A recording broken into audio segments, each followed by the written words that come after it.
est assez différent du Mate 9 l'année dernière et même du P10. Maintenant, on a un design à l'arrière en vert, un peu comme ce que font Samsung et les autres. C'est vrai que c'est très réussi. La version qu'on a eue, c'est un coloris qui est baptisé Mocha, donc un peu doré, mais pas trop bling bling non plus. Avec l'écran, évidemment, qui est la principale nouveauté, l'écran bord à bord au format 18/9.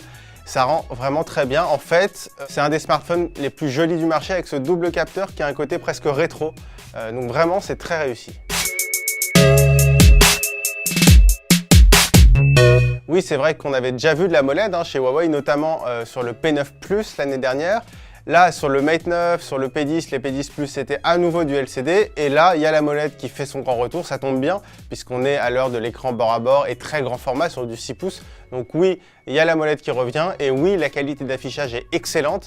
Avec l'AMOLED, le taux de contraste est infini. Mais en plus, le Mate 10 Pro a une super luminosité qu'on a mesurée à 570 candela par mètre carré. Et c'est plus que les S8 et S8 Plus de chez Samsung qui sont déjà très bons. Donc la qualité d'affichage du Mate 10 Pro est tout simplement excellente.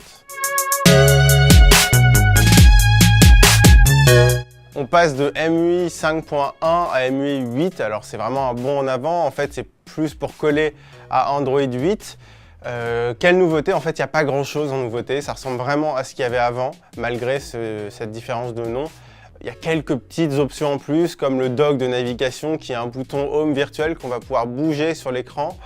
C'est pas révolutionnaire. Il y a aussi la possibilité de brancher l'appareil à un téléviseur via un câble, tout simplement, pour avoir un espèce d'effet Chromecast sans Chromecast, mais ça peut dépanner si on est en voyage. Après, clairement, c'est pas suffisant du tout pour en faire un ordinateur de poche. Alors Huawei a beaucoup communiqué sur l'intégration d'une NPU, c'est-à-dire une puce dédiée à l'intelligence artificielle dans le processeur.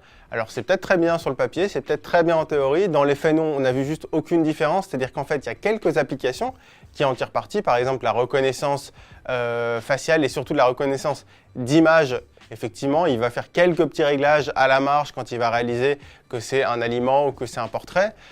Par exemple aussi avec Google Translate, c'est-à-dire un outil de traduction à la volée. Mais en fait, c'est des logiciels qui existent déjà ailleurs et qui fonctionnent très bien sur d'autres smartphones aussi rapidement.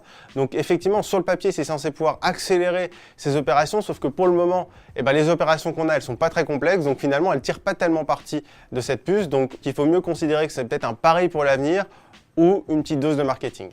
Mais par contre, le Kirin 970 est vraiment un bon processeur, on va dire un processeur classique, c'est-à-dire puissant, qui va nous permettre d'aller très loin en jeu. Il y a vraiment un progrès qui est fait par rapport à la puce Kirin 960 du P10.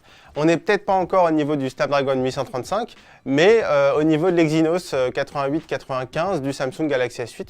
Donc vraiment, au niveau puissance, le Mate 10, c'est un des meilleurs du marché sans être le meilleur. Il y a le OnePlus 5 devant, il y a peut-être le Nokia 8 devant, mais on va dire qu'on est dans le top 5. On a eu un petit cas d'école en fait sur ce Mate 10 Pro, c'est-à-dire qu'on a fait, quand on l'a reçu, des premiers tests qui étaient catastrophiques. Et en fait, Huawei a déployé une mise à jour logicielle. Et alors là, ça a tout changé. En fait, l'autonomie a été multipliée par 2, voire par 2,5. Et à l'arrivée, il fait une super autonomie, c'est-à-dire qu'à la fin de la journée, on rentre chez nous avec quasiment 50% de batterie. Il fait partie des meilleurs, donc la batterie de 4000 mAh, elle n'est pas là pour rien. Là aussi, nos premiers tests en photo n'étaient pas vraiment réjouissants et là encore, la mise à jour logicielle a vraiment amélioré les choses. On a fait des comparatifs, notamment avec le Note 8 en basse lumière sur des portraits. Et c'est vrai que le piqué est très bon, le grain de peau notamment était même supérieur à celui du Note 8. En extérieur, il y a peut-être un petit peu moins de détails, mais là aussi, c'est vraiment réussi. En gros, on gagne au niveau de la colorimétrie, au niveau du piqué et surtout au niveau de la rapidité de prise de vue. On n'est pas encore au niveau des Galaxy S8 et Galaxy Note 8 qui sont juste hors concours. Mais vraiment, là-dessus, Huawei a bien travaillé. En conclusion, on choisit plutôt de le comparer au S8 Plus qu'au Note 8 dans la mesure où il n'y a pas de stylet et que c'est un écran 6 pouces. Donc c'est un format très proche du S8 Plus. Il est moins cher, il est à 799 € contre 909 € pour le S8 Plus. Il est presque aussi bon en photo. On trouve qu'il est plus joli que le S8 Plus et il y a quelque chose qui est très intéressant aussi, c'est que le capteur d'empreinte digitale est bien placé, contrairement à celui du S8 Plus. Donc oui, on vous le recommande, sauf si vraiment il y a deux choses qui sont importantes pour vous, c'est le chargement sans fil et la reconnaissance faciale.